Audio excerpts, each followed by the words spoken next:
Can't get up that high. Too high.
Oh, what's up, friends? Just checking in real quick on a lovely, calm, peaceful Saturday morning. Cheers to all you fellow music lovers, homeschoolers, lovers of fine vintage instruments. I don't really have much to talk about today. Just felt like playing some guitar. Hope you don't mind. Got the boys. We're gonna have a fun day today. We're gonna go out and do a little, we call them outings, you know.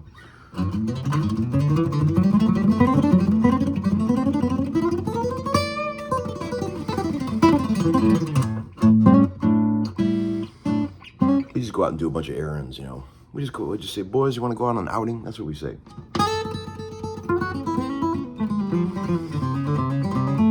My sweet little 38 Martin 0018, which I love to absolute pieces. This guitar has been played to death in its life. And I'm just adding to that list of people who have played it. I'm proud to have it. Anytime you're in the studio and there's a bunch of acoustic guitars around and people are trying to figure out which one to use on any particular song, this is always the one that gets chosen. over the microphone.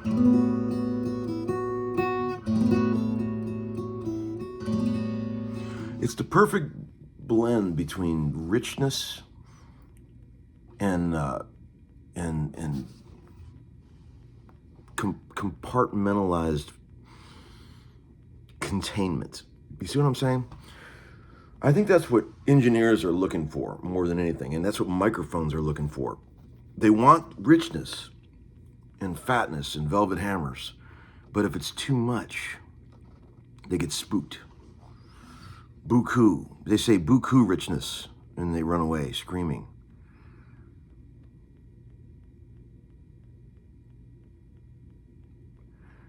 But if it's just the right amount of richness and size, they like it. Man, that got fucking weird. Damn. Sometimes the show gets fucking weird, doesn't it? Damn. Who writes this shit? Who fucking writes these jokes? So the key to this game with the acoustic is you want the velvet hammers, and you want the velvet, you want the fatness and the warmth, but it can't be too much. Some guitars just blow out too much low end and too much steam, and you can't get it on the mic. It's like you don't need all that. It's like a guitar amp with too much bass. You don't need that. And the mid-range content on this thing is exactly what you want when you're recording. I'm just saying. This isn't one of those guitars that's only good for the occasional part. This is good for any part. And some guitars are amazing. Some weirdo acoustics are amazing, but they're only good for certain parts. But when they do their thing, it's incredible. Nothing taken away from that. But I like guitars that can do it all, and this is it, man. This is like the universal play any part on. You could do blues, you could do country, you could do rock, anything. It's all here. And I've said many times, and you guys are probably sick of hearing me talk about it, but if you talk to any real bluegrasser, any bad motherfucker, they always say 35 to 38 is the magic years for Martin. And there's just something about them. If you talk to the boys up at Groons or any aficionados or who are into old Martins, that they speak of those years in hushed tones. 35 to 38. That's when all the badass shit was happening. And the 40 stuff is good too, no question. But there was some real magic going on in this period here. As a matter of fact, I've played plenty of 35 through 38 Martins in my life. Plenty of all different models, and I've never played one that wasn't amazing. I will go as far as to say that. Remember that D28 I had years ago that was a badass motherfucker? I should have never sold, except I made a fortune on it. It was a 38 forward shifted D28. That thing was incredible. God, I look back at some videos of me playing that thing, and I'm like, why the fuck did I sell that? That thing was like an army of tone. It was incredible. Best sound Dreadnought I've ever personally owned, for sure, no question. But it had some structural issues, and it had some shit going on that was going to need to be addressed, and it wasn't particularly in tune. And I got spooked, and I had an opportunity to make a bunch of money on it, and I took it. Because here's what happens to me. I fall in love with a guitar, and I love it so much, but then there's some problems with it, and then I have to get it fixed, and then I never like it as good after the shit gets fixed. 9 times out of 10, if somebody re-glues loose braces on a guitar of mine, I hate the guitar afterwards. It's I don't know what it is. I realize that they're just trying to make the instrument sound structurally, but man, it kills it to me. Everything gets too tight, you know. Maybe loose braces are the key. Maybe somebody should design a guitar that has adjustable looseness of braces, where you can spin a thumb wheel and it loosens up the braces. I'm just talking out my ass here. I don't even know what the fuck I'm talking about. I'm just being weird. Just being weird. But yeah, it's still snowing. It's, you know, it's cold as balls out here. Fucking hell, man. Is for a guy who normally traditionally loves winter, this shit's a little annoying. You know, I've always said in the past, you've heard me, I love fall, I love spring, I loathe summer.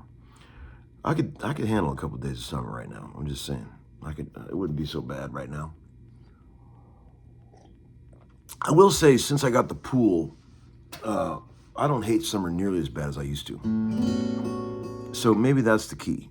The last couple summers when I've had the pool, I've liked summer. Summer's okay.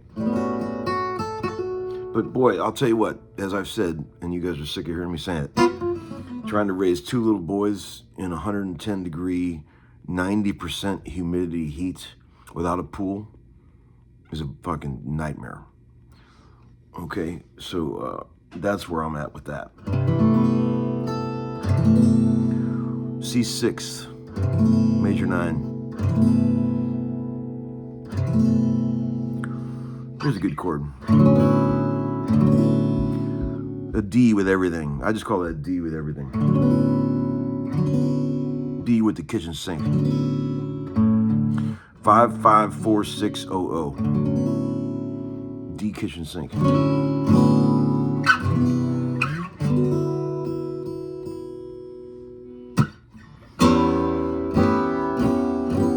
There's another good one. That's a fucking cool chord. E minor 6. O X 111200.